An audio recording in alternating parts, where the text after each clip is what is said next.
Tercer bloque, estamos con Mario Rey, estamos con Gustavo Barrionuevo, concejales de la ciudad de Córdoba. Y bueno, había quedado una pregunta pendiente, Mario, ¿por qué usted había votado en disidencia de sus pares el aumento? No había votado, perdón, se había negado a votar el jueves pasado el aumento del boleto de transporte. Mire, brevemente, en primer lugar, yo le anuncié al bloque hace ya casi 40 días que en esta oportunidad no iba a acompañar el aumento del boleto porque me parece que no estaban dadas las condiciones. Hace mucho que deberíamos haber discutido un marco regulatorio. En segundo lugar, por supuesto, y trato de decirlo con toda la humildad, partimos de apreciaciones distintas. Hay algunos radicales que están convencidos que la elección del 2011 ya se ha ganado y razonan partiendo de la premisa de que en función de que ya se estaría ganando esa elección, es preferible que el costo lo pague esta gestión y no lo pague una eventual gestión radical, el costo del aumento del COSPEI. Y sabe que a mí me parece que es una visión absolutamente mezquina, porque en el medio están los vecinos. Y esto lo discutimos fuertemente, y yo he planteado que cuando lleguemos nosotros al gobierno, sea quien sea el candidato, lo que tenemos que poner sobre la mesa es un plan integral de transporte que permita rediscutir el marco regulatorio.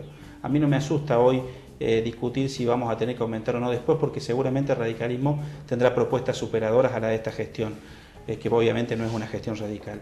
Ese es el motivo de la disidencia. Creo que ellos parten de una premisa diferente y nosotros partimos de una premisa que el criterio que más lo que más escuché en esta semana, y no solamente de algunos colegas radicales, sino de otros partidos, es la argumentación de que por responsabilidad política había que acompañarlo. Y yo le contesté que yo iba a votar en contra por responsabilidad social. Esta es la posición fundamental. Gustavo, ¿por qué había que aumentar el boleto? ¿Por qué hay que aumentarlo? Todavía no se ha logrado esto. Bueno, hay costos operativos del sistema, que si uno analiza la minuta de costo, porque esto es una tarifa y como tal, si bien tiene una implicancia social, entre comillas, porque algunos creen que esto tiene un costo político importante, es cierto que bueno, es una minuta de costo y tiene una determinada cantidad de insumos, sobre todo el tema mano de obra, que ha tenido un incremento del 2008 al 2010 casi un 72%. Cuando nosotros aumentamos en diciembre del año pasado de unos 50 a 2 pesos, el costo de la mano de obra se había incrementado en un 66% aproximadamente ahí. Cuando aumentamos en el 2008, el primer incremento de COSPEI que hubo de la gestión Giacomini. Nosotros hemos visto que de la minuta de costo todos los insumos, pasando, por ejemplo, el impuesto de infraestructura social que cobra la provincia aumentó más del 100%. Se pagaban 800.000 pesos anuales y se ha ido a casi 2 millones de pesos lo que pagan las empresas hoy por ese que... Pero Gustavo, si tenemos una empresa que es deficitaria por naturaleza, que nace deficitaria por naturaleza, ¿a usted no le parece que es un costo demasiado alto socialmente hablando para el que menos tiene, para el que trabaja todos los días, tener que hacerse cargo de ese mayor costo social va a ser cuando no pase el colectivo, cuando la gente no pueda tomar el colectivo porque no va a pasar. Anteriormente, en la exposición anterior, hablando del presupuesto, habíamos pensado el año pasado, previendo un proceso inflacionario, que íbamos a distribuir 72 millones de pesos dirigidos a subsidio al transporte. Ya la TAMSE sola nos está llevando más de 100 millones de pesos. Es decir, si no implementamos, si no queremos tarifa, bueno, hagamos una sobretasa, inventemos un fondo de financiamiento del transporte, porque de alguna forma hay que financiarlo. Esto no es gratis. Algo tiene que ver este déficit importante que tiene la municipalidad con los subsidios que a nivel nacional son tan discriminativos. Y le doy un ejemplo. La provincia de Buenos Aires recibe 3 veces un mayor subsidio, porcentualmente hablando, que la ciudad de Córdoba. ¿Cómo repercute? ¿Cómo lo toman? Siendo que están tan ligados o están tan cerca del gobierno nacional. Sí, estamos totalmente de acuerdo que en Buenos Aires, más allá de que uno esté cerca o lejos del gobierno nacional, en Buenos Aires las políticas de redistribución de los subsidios es todo para Capital Federal o Provincia de Buenos Aires. No lo vimos con esta gestión, lo vimos anteriormente cuando se acuerda en la época de Menem, cuando estaba Dualde gobernando Buenos Aires y recibían un plus de impuestos por el conurbano bonaerense. Es decir, el interior, en esta pelea histórica que tiene el resto del interior contra la Capital Federal, siempre se ha dado esta dicotomía de que la mayor recaudación va para Provincia de Buenos Aires. Porque también es claro que viene la mayor cantidad de población. No, también, pero teníamos un soldado que políticamente más allá de esa chicana de que soldado o no soldado, lo que estamos diciendo es, Los que no son soldados y que son legisladores por Córdoba y por el resto de las provincias, lo que tendrían que hacer es ponerse de acuerdo, muchachos. Hoy tienen mayoría en el Parlamento, tanto en la Cámara de Diputados, sobre todo como en la Cámara de Senadores, impulsar un cambio de redistribución de los subsidios, legalmente, como corresponde. Se aprobó hace poco un proyecto para dar el 82% de los jubilados a nivel nacional. ¿Sí? Está bien, lo vetó la presidenta. Por lo menos hagamos el intento de cambiar los subsidios, que después lo vete o no lo vete el gobierno nacional es otro cantar, pero por lo menos hicimos algo. Ahora yo veo que seguimos con el discurso para la tribuna, pero en los hechos nadie propone. ¿Pero quién debe convocar a ese consenso? El intendente. El intendente tiene que tener la actitud como se la tuvo desde el gobierno de la provincia y decir, convoquemos a todos los legisladores nacionales por Córdoba. ¿Qué gobierno de la provincia? Perdóname, el gobierno de la provincia aumentó más del 100% interurbano. Creó un fondo, aparte de aumentarlo, creó un fondo para sostener los salarios de ahorita que son menores que los de esas son las contradicciones del peronismo. Y no me comparé la provincia. Y no les ha prestado conformidad a ustedes la semana pasada para que ustedes puedan aumentar el boleto. Esas son las contradicciones de este peronismo. Pero digo, en términos políticos, el que debe convocar ese consenso, y no tengo duda que la mayoría o casi todos los legisladores o la unanimidad de los legisladores nacionales por Córdoba se prestarían a una exigencia de ese tipo. Pero me da la sensación que el que no se quiere pelear con la presidenta es el intendente. Pero que no hace falta, por más que el intendente no quisiera convocar ese consenso, que lo hagan los legisladores por sí solos, no hay problema. Pero no, que gobierna la ciudad del intendente. Está bien, pero gobierna una forma de nosotros por eso, como gobernamos la ciudad y tenemos responsabilidad, decimos, tenemos que actualizar la tarifa. Pongo este ejemplo. ¿Y con qué medimos el parámetro de la tarifa? Porque acá hay que romper algunos mitos, me parece a mí.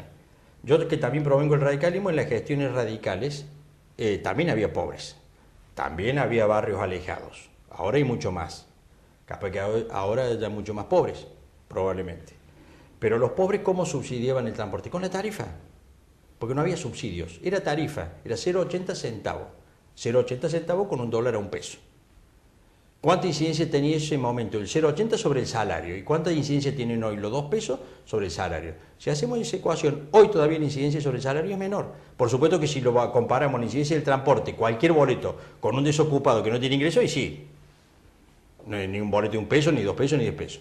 Y segundo, Córdoba tiene las tarifas sociales que no tiene en ningún lado del país. Porque acá viajan gratis mucha cantidad de personas, viajan gratis los discapacitados con acompañante, los veteranos de Malvinas tienen subsidio, hay tarifas sociales para un montón de gente y tenemos uno de los abonos estudiantiles más barato del país. Permítame que le saque de tema porque antes que se nos acabe el programa, la información que está llegando permanentemente a los medios, a la gente, es que dentro de muy poquito tiempo va a haber que ustedes, concejales, van a tener que empezar a estudiar el uso del suelo, porque hipotéticamente va a pasar un subterráneo por el centro de la ciudad, va a conectar algunos puntos. Y digo esto porque mucha gente, al tener tantas necesidades visibles en el llano, arriba, tener que permitir a lo mejor que 1.800 millones de dólares se vayan en un subterráneo, por lo menos me gustaría saber cuál es la opinión del concejal Manuel Rey con respecto a esto. Mire, en principio yo coincido que el orden de prioridades de la gente es otro. Usted le pregunta a los cordobeses qué es prioritario, seguramente le va a pedir, le van a solicitar que quieren recuperar los servicios públicos básicos y no están pensando en un subterráneo justamente. Pero en esto yo quiero ser cauto, y quiero ser cauto al menos por algunos días, porque el ingreso del proyecto es reciente, porque aquí, por supuesto, me hubiera gustado que el intendente consiguiera 1.800 millones pero para aplicarlos a otro tipo de políticas y no para ello. Pero creo que hay que ser cauto y analizar muy bien cuál es la propuesta y si va a solucionar o no efectivamente parte del problema del transporte en Córdoba. Todo lo que sea serio, no hay ningún problema en que lo podamos discutir y analizar. Yo simplemente creo, y a veces, y esta es mi única preocupación, esto no quiere decir ni que sea un sí ni un no a la posibilidad del subterráneo, mi gran preocupación es esta especie de adicción que tiene el intendente por los grandes anuncios, por los anuncios elocuentes. Lo hizo con Inbyron, lo hace ahora con el subte, y por allí no se transparentan todos los mecanismos de financiamiento y hay como una sospecha instalada en la sociedad que este tipo de mega inversiones o de mega propuestas o de mega anuncios a veces traen gato encerrado.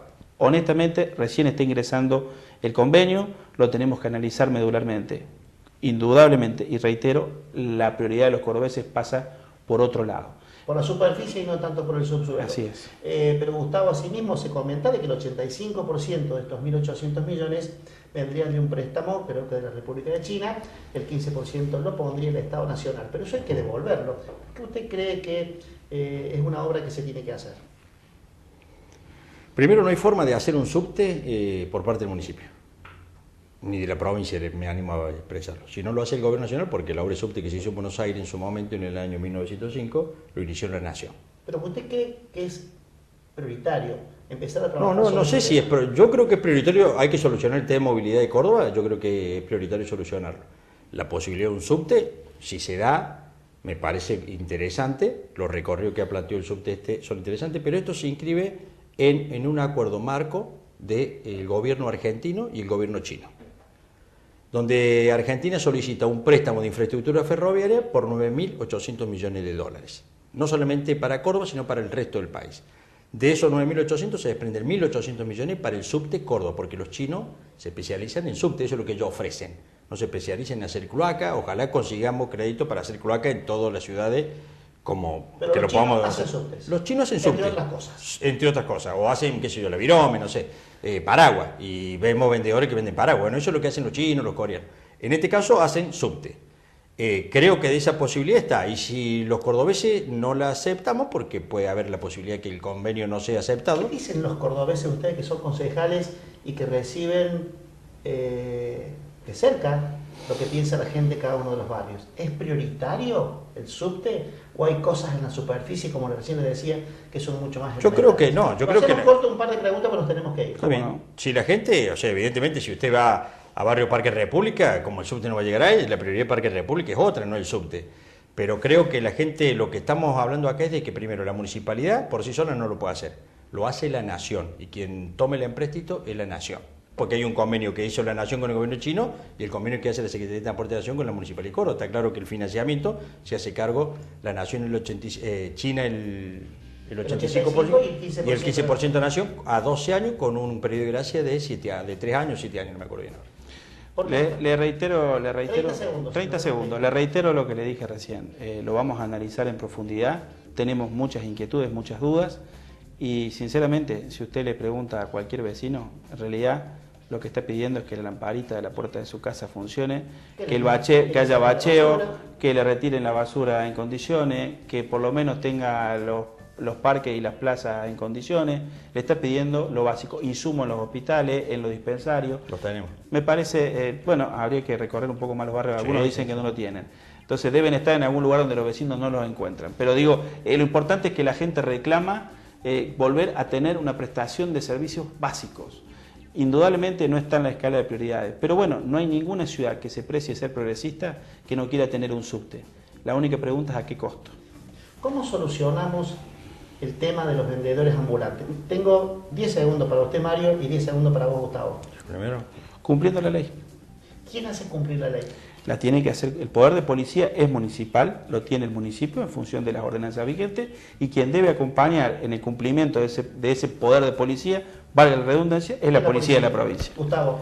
Yo creo que así como nos hemos puesto de acuerdo con la provincia en algunas obras para el microcentro, hay que ponerse de acuerdo en una mesa donde esté la justicia, la policía, o sea, la provincia, y la municipalidad con el poder de policía sobre los espacios públicos, para poder organizar lo que es la venta ambulante en la ciudad de Córdoba. Bueno, Mario Rey, muchísimas gracias. Gracias a ustedes. Gustavo, como siempre, muchísimas gracias. Muchas gracias a usted. Una pequeña pausa y enseguida vamos a la reflexión.